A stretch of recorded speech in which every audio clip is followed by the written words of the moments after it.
संख्या ये परिमेय संख्या है और अंडर रूट 5 अपरिमेय संख्या है। और परिमेय संख्या और अपरिमेय संख्या का अंतर, परिमेय संख्या और अपरिमेय संख्या का अंतर अपरिमेय संख्या होता है, इसलिए 2 ऋण अंडर रूट 5 अपरिमेय संख्या है। परिमेय संख्या और अपरिमेय संख्या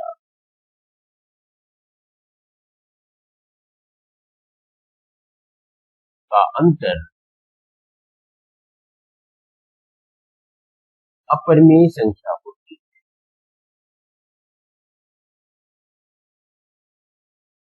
परिमेय संख्या होती है, इसलिए 2 ऋण अंडर रूट 5 एक अपरिमेय संख्या है।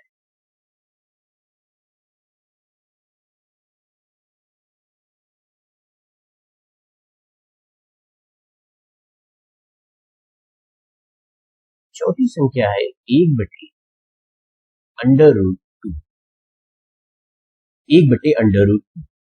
यहाँ पर इस संख्या में एक जो है, एक मतलब अंश क्या है, परिमेय संख्या और हर है अपरिमेय। तो परिमेय संख्या में अपरिमेय संख्या से भाग देंगे। परिमेय एक क्या है, परिमेय संख्या अंडर रूट 2 अपरिमेय संख्या, और परिमेय संख्या में अपरिमेय संख्या से भाग देने पर अपरिमेय संख्या प्राप्त होती है। तो एक परिमेय संख्या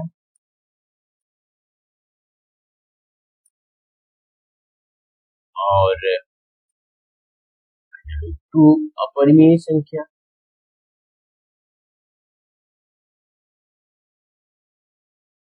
परिमेय संख्या, तो परिमेय संख्या या परिमेय संख्या में परिमेय संख्या से भाग देंगे तो संख्या जो प्राप्त होगी वह अपरिमेय संख्या, अर्थात 1 बटे अंडर 1 अपरिमेय संख्या। अब चलते हैं प्रश्न संख्या 5। पांचवी संख्या है 2 पाई, 2 गुणे पाई। पाई क्या है, एक अपरिमेय संख्या है और 2 एक परिमेय संख्या, 2 एक परिमेय संख्या है और पाई अपरिमेय संख्या है। और कि जैसे कि हम जानते हैं कि परिमेय संख्या अपरिमेय संख्या से गुणा करने पर अपरिमेय संख्या में परिमेय संख्या से गुणा करने पर अपरिमेय संख्या ही प्राप्त होती है, इसलिए अतः 2 पाई एक अपरिमेय संख्या। निम्नलिखित व्यंजकों में से प्रत्येक व्यंजक को सरल कीजिए। 3 धन अंडर रूट 3, 2 धन अंडर रूट 2। इसको सरल करने का मतलब है कि पहले तो ये दोनों ही व्यंजक को आपस में गुणा करें।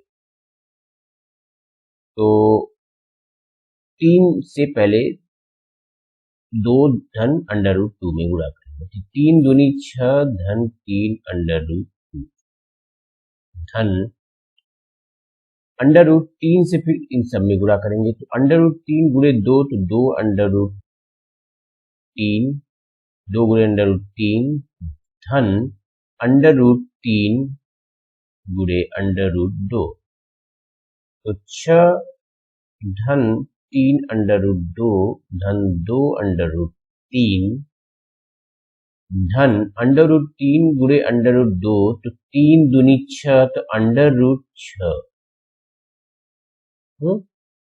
तो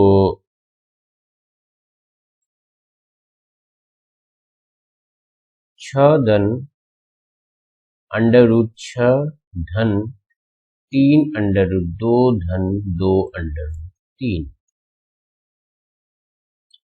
तो 6 को आप लिख सकते हो अंडर रूट 6 गुणे अंडर रूट 6 के बराबर होता है 6। धन अंडर रूट 6 धन 3 को आप लिख सकते हो अंडर रूट 3 गुणे अंडर रूट 3 गुणे अंडर रूट 2, और धन 2 को लिख सकते हो अंडर रूट 2 गुणे अंडर रूट 2 गुणे अंडर रूट 3। अब यहां पे देखिए,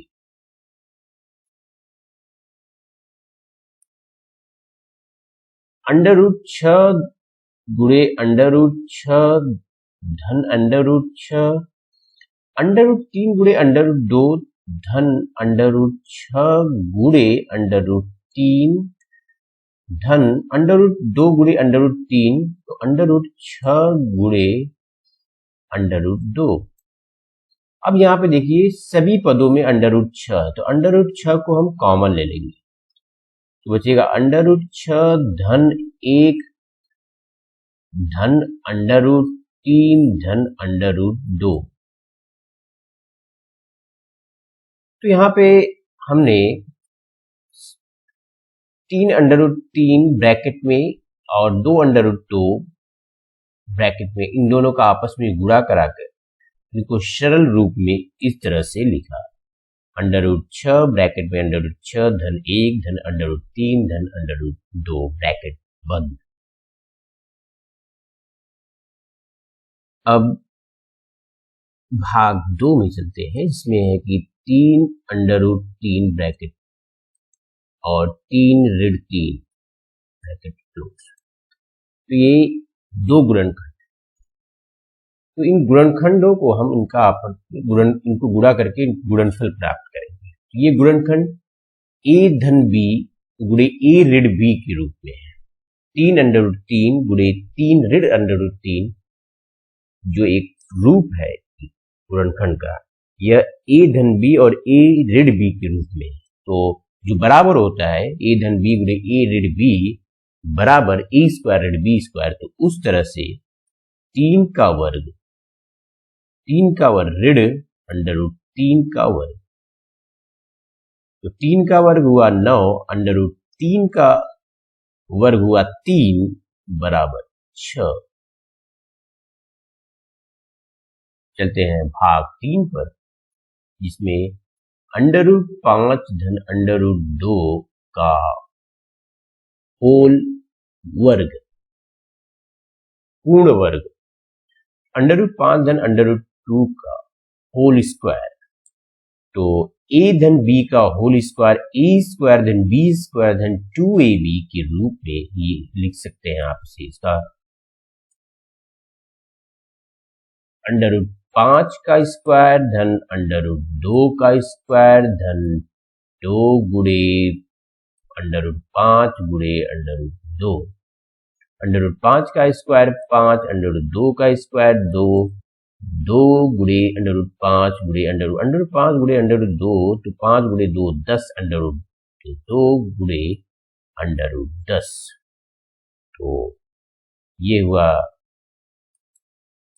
7 धन 2 गुणे अंडर रूट 10 आंसर। तो ब्रैकेट में अंडर रूट 5 धन अंडर रूट 2 का होल स्क्वायर, क्या कहें, अंडर रूट 5 धन अंडर रूट 2 का होल स्क्वायर का जो सरल रूप है 7 धन 2 गुणे अंडर रूट 10। चलते हैं भाग 4, इसमें है कि अंडर रूट 5 ऋण अंडर रूट 2 गुणे अंडर रूट 5 धन अंडर रूट 2, इनका गुणा करेंगे तो गुणनफल a ऋण b और गुणे a धन b का बराबर ए ऋण बी गुणे ए धन बी बराबर ए स्क्वायर ऋण बी स्क्वायर के रूप में है, तो इसको ए स्क्वायर मतलब √5 का स्क्वायर ऋण बी स्क्वायर मतलब कि ऋण √2 का स्क्वायर √2 का स्क्वायर, √5 का स्क्वायर होगा 5 और √2 का स्क्वायर होगा। आपको याद होगा कि पाई को एक वृत्त की परिधि मान सी और उसका व्यास मान लीजिए डी के अनुपात से परिभाषित किया जाता है। पाई को वृत्त की परिधि और वृत्त के व्यास के अनुपात से परिभाषित किया जाता है, अर्थात पाई बराबर सी बटे डी। तो ये इस तथ्य का अंतर्विरोध करता हुआ प्रतीत होता है कि पाई अपरिमेय है। इस अंतर्विरोध का निराकरण आप किस प्रकार करेंगे? जैसे कि पाई वृत्त की बराबर वृत्त की परिधि और वृत्त के व्यास के अनुपात के बराबर होता है।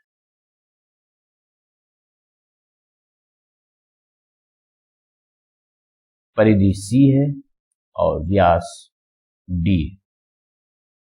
तो सी और डी को किसी पैमाने से मापने पर हम केवल सन्निकट मान प्राप्त कर सकते हैं।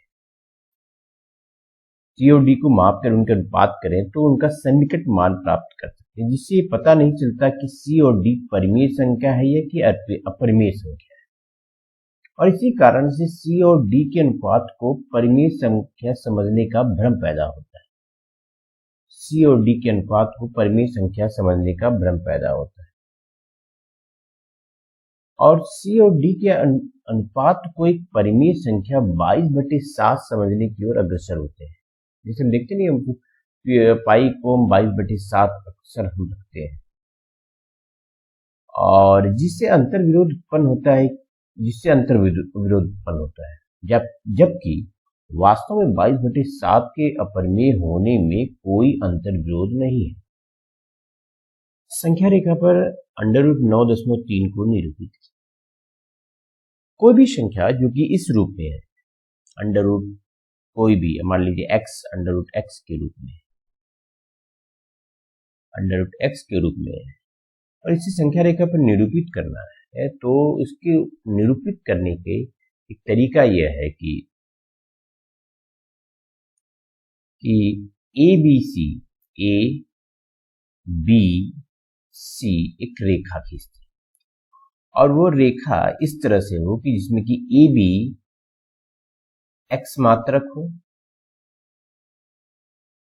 और बी सी एक मात्रक। तो ए बी x मात्रक, बी सी एक मात्रक और ए सी के मध्य बिंदु लेंगे जो कि है M और यहां से M ना लेकर हम मध्य बिंदु O ले, तो OA को त्रिज्या लेते हुए हम एक अर्धवृत्त खींचेंगे। OA को त्रिज्या मानकर बिंदु O से हम एक अर्धवृत्त खींचेंगे। OA को त्रिज्या मानकर और बिंदु O को केंद्र मानकर एक अर्धवृत्त खींचेंगे और इस अर्धवृत्त के किसी बिंदु D से AC पर लंब BD डालेंगे। और यहां पर देख रहे हैं कि OA बराबर क्या है। जिसे AC बराबर है, यहां पे देखिए AC बराबर AB धन BC। AB क्या है? x मात्रक, BC 1 है, तो x धन 1 बटे 2। x धन 1 और आधे पर है, O मध्य बिंदु है, तो OA पहले AC क्या है? x धन 1, सॉरी AC क्या है? x धन 1, तो OA इस अर्धवृत्त की त्रिज्या x धन AC अर्धवृत्त का व्यास है तो OA अर्धवृत्त की त्रिज्या बराबर होगी x धन 1/2।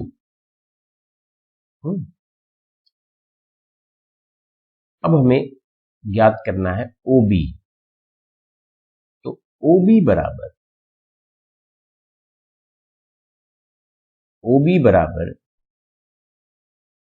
AB ऋण OA। AB है x, OA है x धन 1/2। तो x ये हो जाएगा 2x ऋण x ऋण 1/2 बराबर x ऋण 1/2। OB x ऋण 1/2। और यहां देख रहे हैं कि त्रिभुज ODB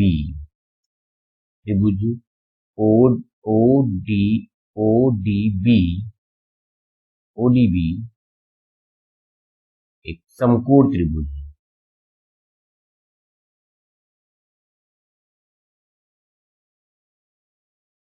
समकोण त्रिभुज है।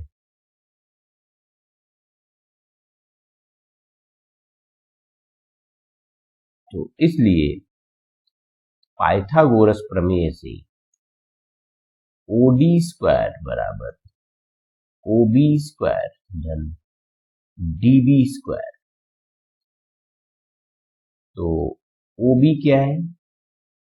OB है x ऋण 1/2 का होल स्क्वायर धन BD स्क्वायर और OD है x OD यह है अर्धवृत्त की त्रिज्या। अर्धवृत्त की त्रिज्या OA भी है। OA बराबर होती है x धन 1/2 तो x धन 1/2 वर्ग। तो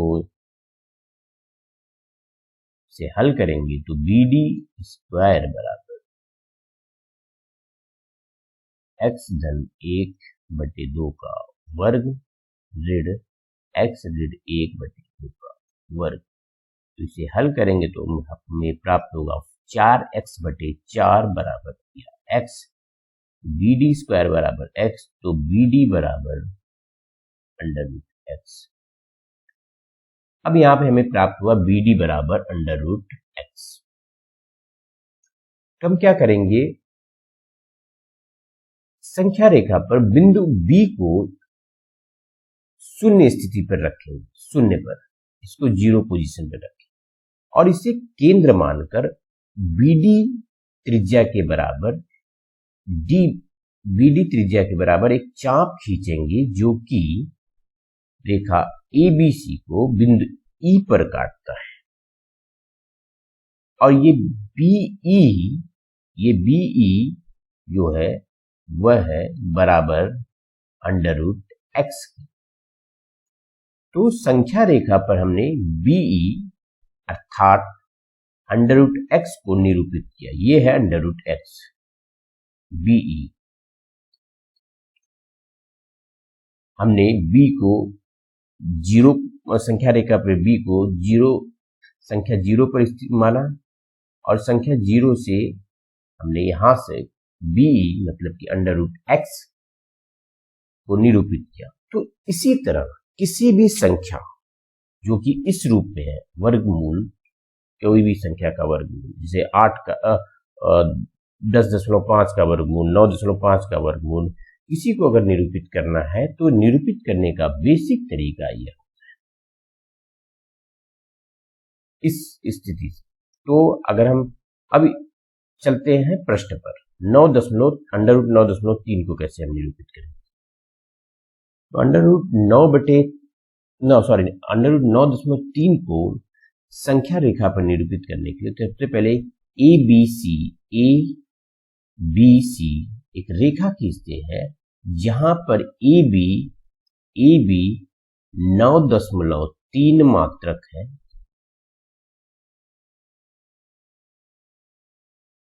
और BC 1 मात्रक है। क्योंकि जैसे हमने उसको प्रूफ किया था 9 यहाँ पे x था तो ये अंडर रूट एक्स आया, तो यहाँ 9.3 मात्रक, तो ये आ जाएगा 9 अंडर रूट 9.3। अब इस 9.3 ये BD की लंबाई है, तो हम बिंदु B को संख्या रेखा पर शून्य स्थिति पर रखेंगे। संख्या रेखा पर शून्य के पोजीशन पर, संख्या शून्य के पोजीशन पर रखेंगे बिंदु B को, और बिंदु B को केंद्र मानकर BD त्रिज्या के बराबर, बिंदु B को केंद्र मानकर BD त्रिज्या को लेते हुए हम एक चाप खींचेंगे जो कि संख्या रेखा पर बिंदु E पर काटता है, और जहां BE बराबर अंडर रूट 9.3, क्योंकि BD बराबर BE ये दोनों ही त्रिज्याएं और बराबर है, क्योंकि दोनों एक ही चाप की त्रिज्या है, अब दोनों ही बराबर है, और ये अंडर रूट 9.3 है, तो ये भी अंडर रूट 9.3 होगा। और संख्या रेखा पर हमने बिंदु B को शून्य स्थिति पर रखा, संख्या शून्य पर रखा है, और संख्या शून्य से अंडर रूट 9.3 यहां पर है, तो ये संख्या हमने संख्या रेखा पर अंडर रूट 9.3 को इस प्रकार निरूपित किया, ये है अंडर रूट 9.3।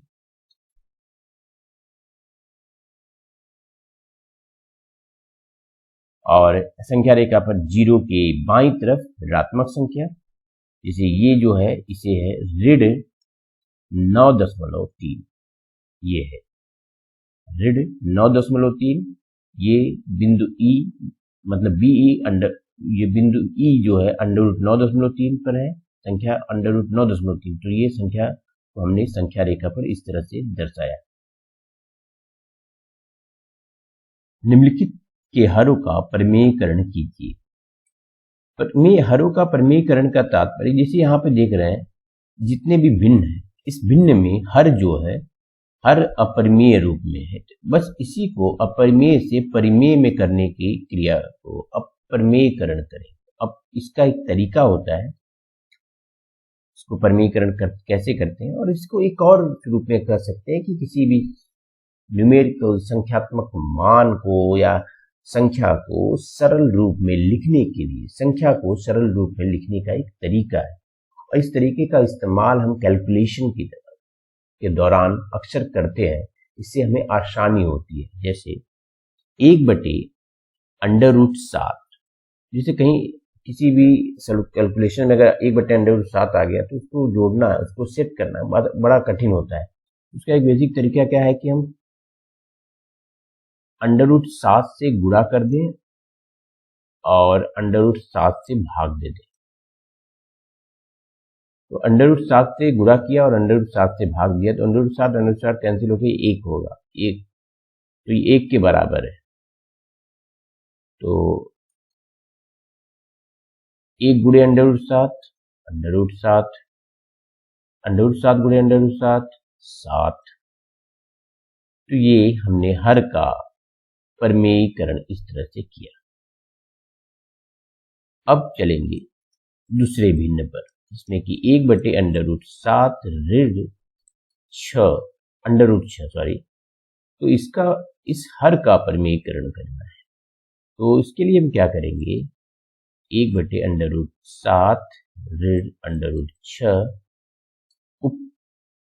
इसमें √7 धन √6 से गुणा करेंगे और √7 धन √6 से भाग देंगे। वो इसलिए हमने ये किया क्योंकि a ऋण b गुणे a धन b बराबर a² ऋण b², तो यहाँ पे वर्गमूल का वर्ग हो जाएगा, तो वर्गमूल हट जाएगा। तो मतलब कि √7 धन √6 1 गुणे √7 धन √6, तो √7 धन √6 बटे a ऋण b a धन b के फॉर्म में, तो √7 का वर्ग ऋण √6 का वर्ग, तो √7 धन √6 अंडर रूट 7 का वर्ग होगा 7, अंडर रूट 6 का वर्ग होगा 6, तो ये हो गया अंडर रूट 7 धन अंडर रूट 6 बटे 1, या फिर कहें अंडर रूट 7 धन अंडर रूट 6। फिर इसी तरह हम तीसरे भिन्न 1 बटे अंडर रूट 5 धन अंडर रूट 2। अब इस हर का परिमेयकरण करने का ये तरीका है कि हम क्या करेंगे कि अंडर रूट 1 बटे अंडर रूट 5 धन अंडर रूट 2। अभी क्या है कि अंडर रूट 5 ऋण अंडर रूट 2 से गुणा करेंगे भिन्न में, और अंडर रूट 5 ऋण अंडर रूट 2 से भाग देंगे, क्योंकि a धन b के रूप में ये दो संख्याएं हैं। हमको क्या करना है, a ऋण b के साथ इसको गुणा करा के इसके वर्गमूल को हटाना है। ये वर्ग स्क्वायर रूट के जो इस चिन्ह को हटाना है, मतलब इसको पूर्ण संख्या में लिखना है। वर्गमूल से पूर्ण संख्या में कन्वर्ट करने के लिए यही एक तरीका है। a ऋण b गुणे a धन b बराबर a स्क्वायर ऋण b स्क्वायर।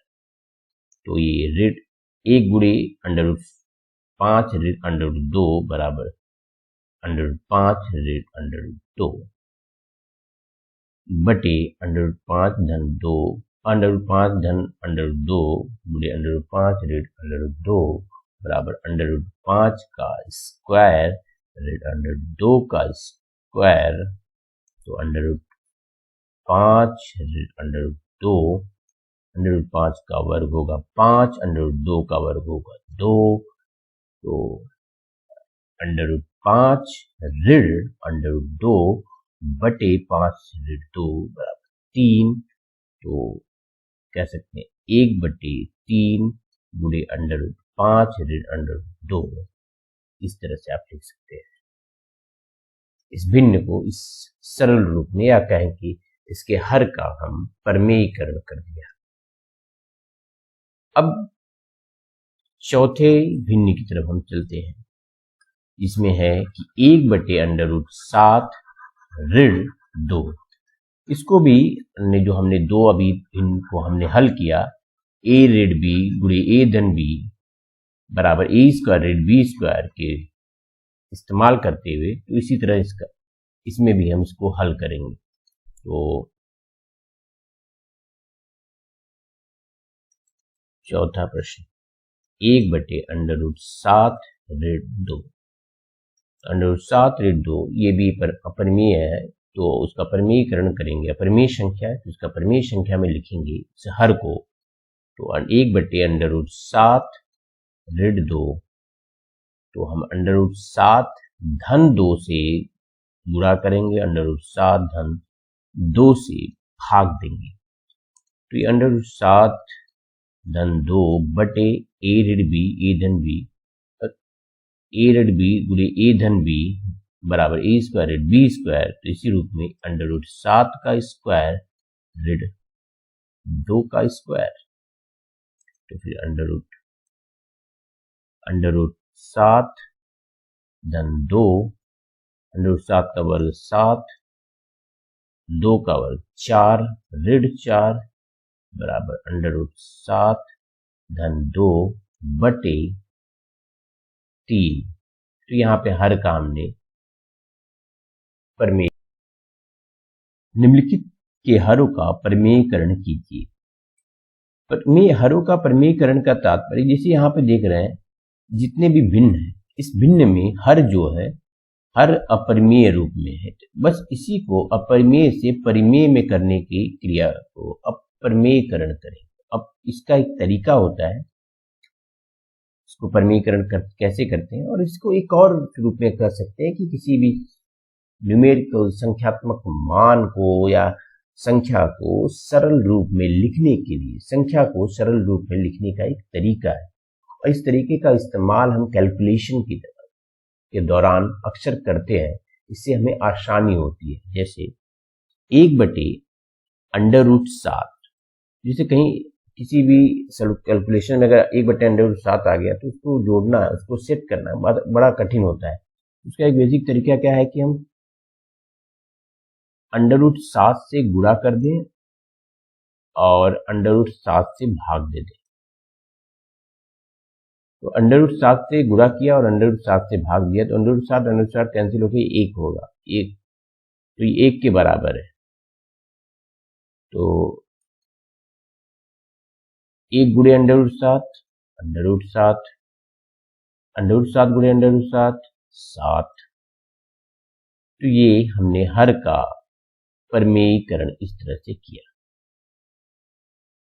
अब चलेंगे दूसरे भिन्न पर, जिसमें कि 1 बटे अंडर रूट 7 ऋण 6 अंडर रूट 6 सॉरी, तो इसका इस हर का परमेयीकरण करना है। तो इसके लिए हम क्या करेंगे, 1 बटे अंडर रूट 7 ऋण अंडर रूट 6, इसमें अंडर रूट 7 धन अंडर रूट 6 से गुणा करेंगे और अंडर रूट 7 धन अंडर रूट 6 से भाग देंगे। वो इसलिए हमने ये किया क्योंकि ए ऋण बी गुणे ए धन बी बराबर ए स्क्वायर ऋण बी स्क्वायर। तो यहाँ पे वर्गमूल का वर्ग हो जाएगा, तो वर्गमूल हट जाएगा। तो मतलब कि अंडर रूट 7 धन अंडर रूट 6 1 गुणे अंडर रूट 7 धन अंडर रूट 6, तो अंडर रूट 7 धन अंडर रूट 6 बटे ए ऋण बी ए धन बी के फॉर्म में। तो अंडर रूट 7 का वर्ग ऋण अंडर रूट 6 का वर्ग, तो अंडर रूट 7 धन अंडर रूट 6, अंडर रूट 7 का वर्ग होगा 7, अंडर रूट 6 का वर्ग होगा 6, तो ये हो गया अंडर रूट 7 धन अंडर रूट 6 बटे 1, या फिर कहें अंडर रूट 7 धन अंडर रूट 6।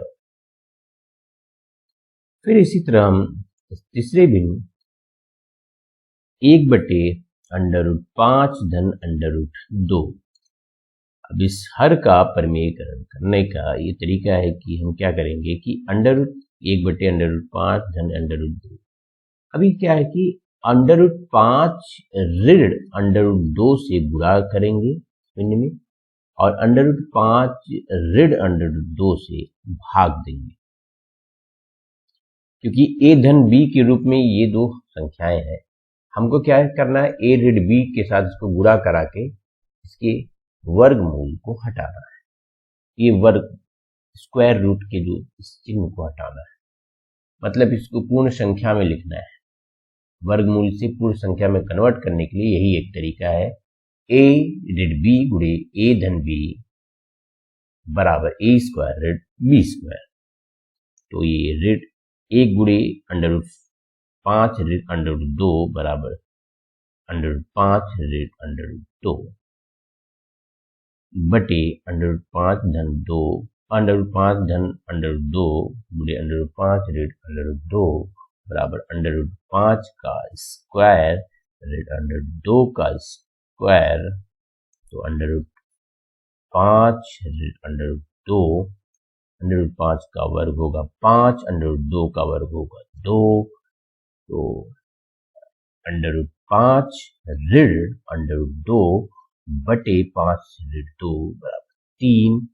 तो कह सकते हैं 1 बटे 3 गुणे अंडर रूट 5 ऋण अंडर रूट 2, इस तरह से आप लिख सकते हैं इस भिन्न को इस सरल रूप में, या कहें कि इसके हर का हम परमेयीकरण कर दिया।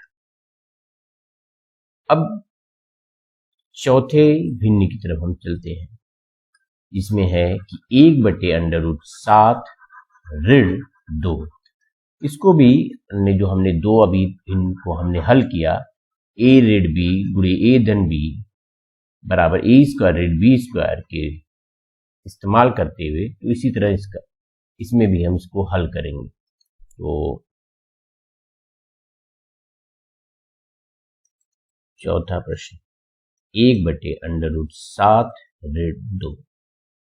अंडर रूट 7 ऋण 2 ये भी अपरिमेय है, तो उसका परमेयीकरण करेंगे। अपरिमेय संख्या है तो उसका परमेय संख्या में लिखेंगे इस हर को।